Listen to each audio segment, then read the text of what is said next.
how good is Flurry Edge, actually? Because a lot of people, particularly new players, would look at this and see lower multi-attack penalty and go, wow, that's going to be really good for attacking a bunch of times in a turn, but is it actually? Because there's one other accuracy boosting martial in the game, and that's the fighter, known as the King of Martials because it's just so good at dealing damage. I want to quickly analyze how good the damage actually is of these different builds, and present my opinion on Flurry Edge, as well as how I like to build my damage characters. So first, I think it makes sense if we talked about the exact builds. The Ranger is going to take all the feats that make dual wielding better, while keeping the same kind of activity flow as they do throughout the levels. Fighters will be doing the same. And so, let's introduce all the feats. Twin Takedown on the Ranger side, starting at level 1. It lets them do a single action to strike twice. That's it. That's what they do. Then they get Second Sting eventually, which says if they attack, and then Normal Miss, because Press has it buried deep in here that you only get the effect on a failure, not a critical failure. Don't apply on a critical failure. There it is. So if they attack and then they normal fail, they can go ahead and try again, which is pretty good. That's a good ability. And Fighter will have Double Slice, the classic, level 1 feat, as well as Agile Grace and 2-weapon Flurry. Now, I'm going to assume the Fighter wants to Double Slice every round, just because I didn't want to have to remake all the graphs for high level, and you'll see why. And so, let's also go over how we're going to be comparing these. So I'm going to be using this damage calculator, which you can find in the description down below if you want to poke around with it. It's a little bit weird to use and might be unintuitive, but I find that it works really well, and I may make a guide video later on how to use this tool if there's demand for it. So if you want to see that, post a comment. Anyway, I'm going to be comparing things to your classic polearm fighter with no feats, just striking X amount of times for however many actions they have. And I'm going to be comparing everything using percent of selected routine to just see how things compare to each other. I will be adjusting the relative level of the enemies and the party up here, where this means the enemies are lower level, this means the enemies are higher level. And I'm going to be doing that as a way to kind of approximate, lower ACs, higher ACs, and I'm going to kind of keep it vague like that, because to make anything more definitive as a statement requires a lot more math behind it. So, with that, we can go ahead and get started on the analysis. So here we are, the one-action versions. This will involve the Ranger going ahead and doing their 2-action flurry thing, and the Fighter will just be doing a basic strike. And the reason the Fighter is doing a basic strike even after they have 2-weapon flurry is, oh look at that, a press trait. Sorry, can't do it. Yeah, unfortunate for them. Anyway, back to these damage graphs. You can see that the Ranger is significantly better than the others at just doing one action, because striking twice tends to be a lot better than striking once. Who would have figured? And as levels go up, you can see that the Ranger's effective damage goes down, and as the enemy levels go down, their AC goes down. The Ranger becomes better at dealing damage.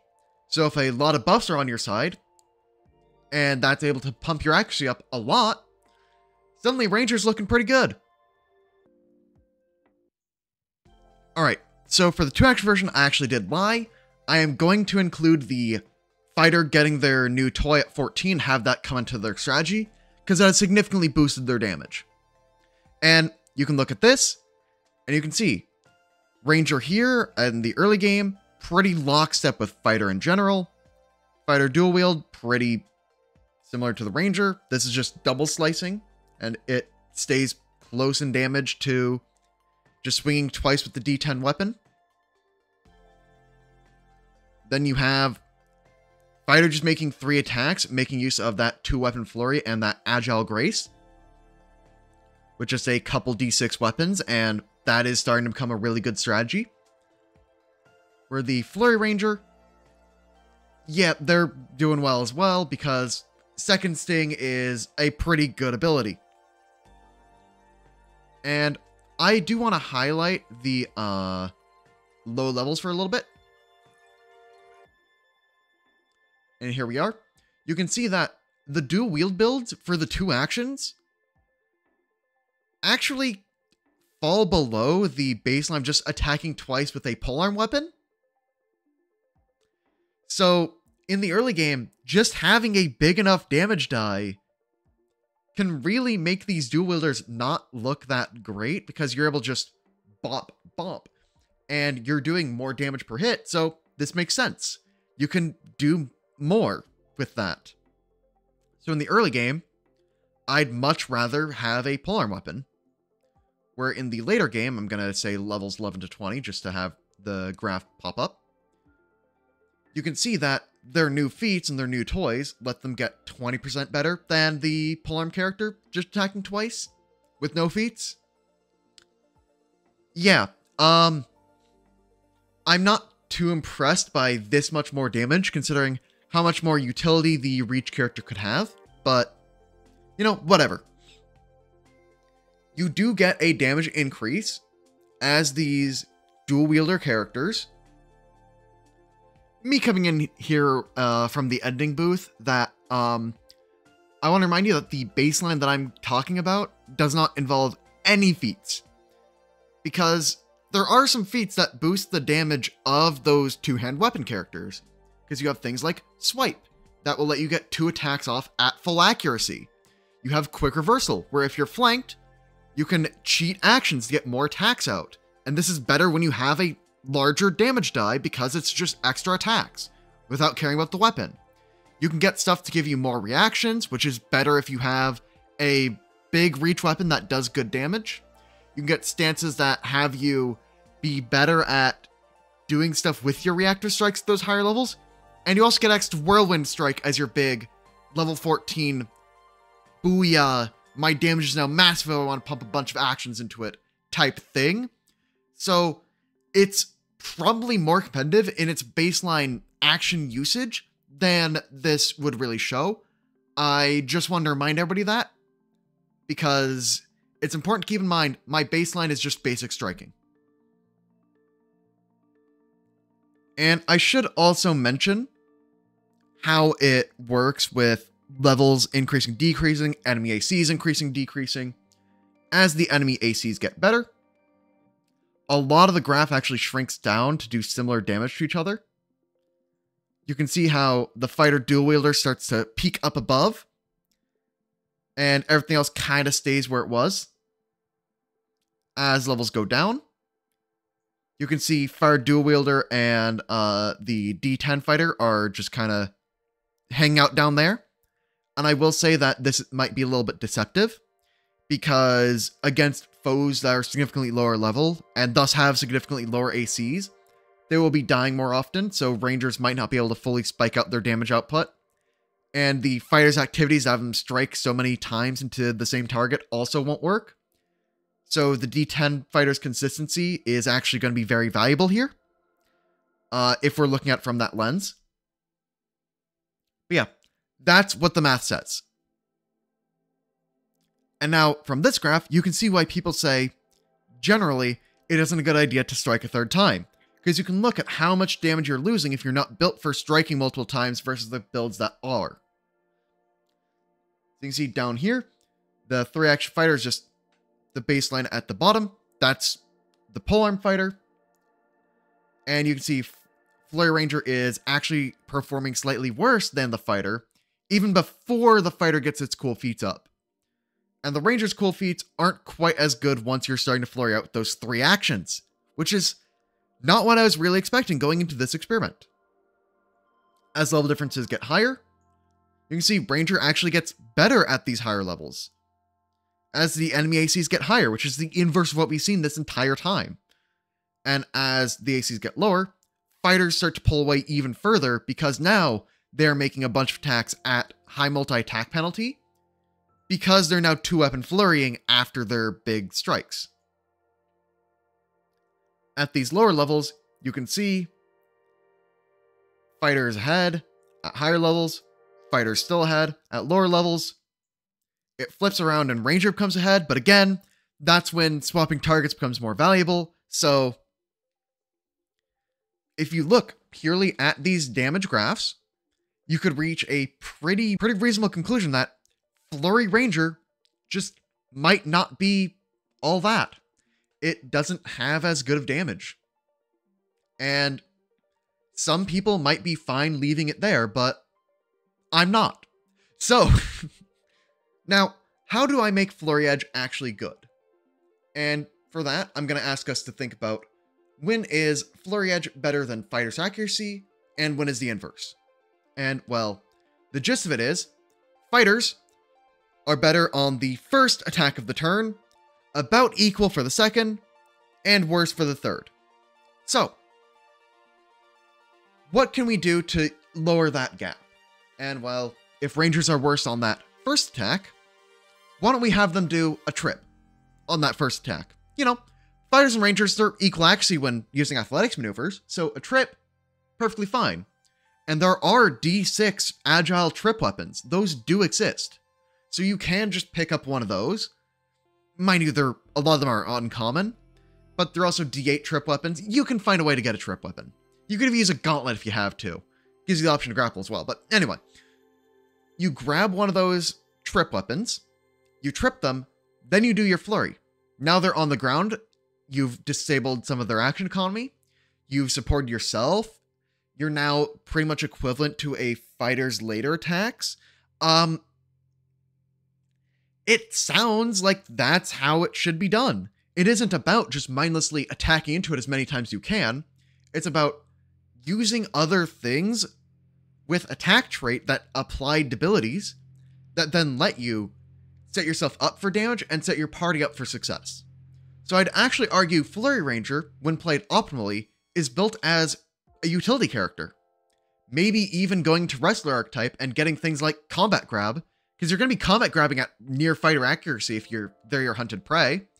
And wrestlers like to start a lot of combats with a trip or a grapple, so there's a lot of natural synergy points there.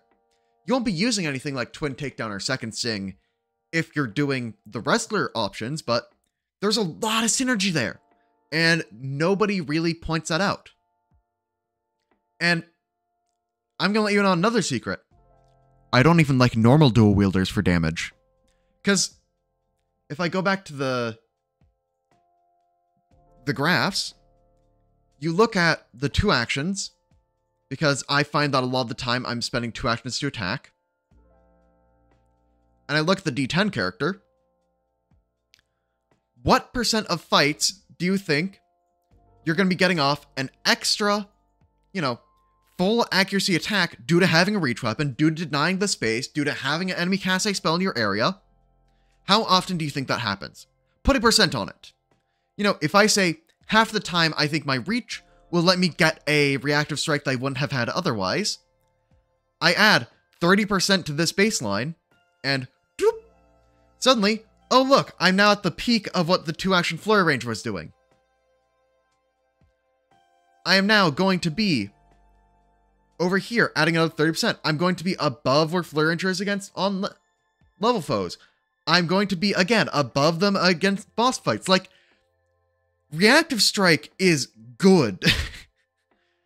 Getting extra full accuracy attacks is the entire methodology behind why double slice is a good feat. Reactive strike lets you do that really easily, so I like having reach weapons a lot. And I like having the big damage die reach weapon to make that reactive strike really hurt. Because I think that's where a lot of the power of the fighter class lies, is in that reactive strike at high accuracy to do big damage, to disrupt these spells. And then as the 2, if you want to attack for 3 actions with the polearm character, just throw an intimidating strike. You're then supporting your team, and you can still saturate 3 actions to attack. So that's how I'd play a damage-oriented character, is by ignoring all the dual wielders, give me a giant weapon.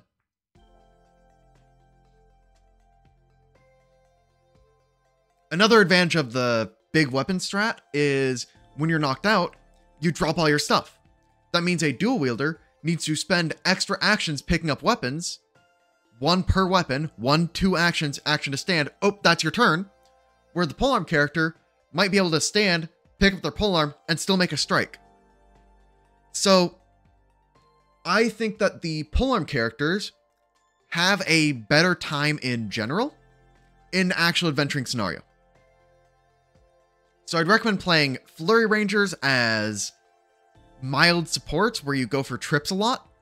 And I'd recommend playing for damage using a fighter and a polearm if we're looking at pure min-maxery nonsense. Now, do not use this guide. I'm going to go full webcam for this. Do not use this guide to tell people that they're playing the game wrong. This is just a mathematical analysis of what is theoretically optimal. This game is perfectly fine for you to play a ranger that dual wields, because what I'm arguing about are edges of the 5%. I'm arguing about these different ways to get utility. A lot of builds are just perfectly acceptable. Just don't tell people, ooh, Flurry Ranger is completely unplayable trash because I saw it in a video once. Don't do that. That's cringe. Don't be cringe. That's my advice. Don't be cringe. I personally prefer the giant weapon characters. There might be something for dual wielders that I've overlooked. And if I have, comments down below. Tell me. I want to be challenged on these things. So, with that, I'm going to end the video here. Let me know in the comments down below if you have thoughts on this. If you like this, if you want to see that guide for how to use this damage tool. And, of course, I know that not all of you are subscribed. I can see the graph, too. I know that all my recent videos have more views than I have subscribers. Guys, please, if I hit 10K, I can ask for physical review copies from Paizo. And I'm not starting another meme like that again. Anyway, ending it here. It should be fading to black already. I don't know what I'm still doing. Y'all have a good day.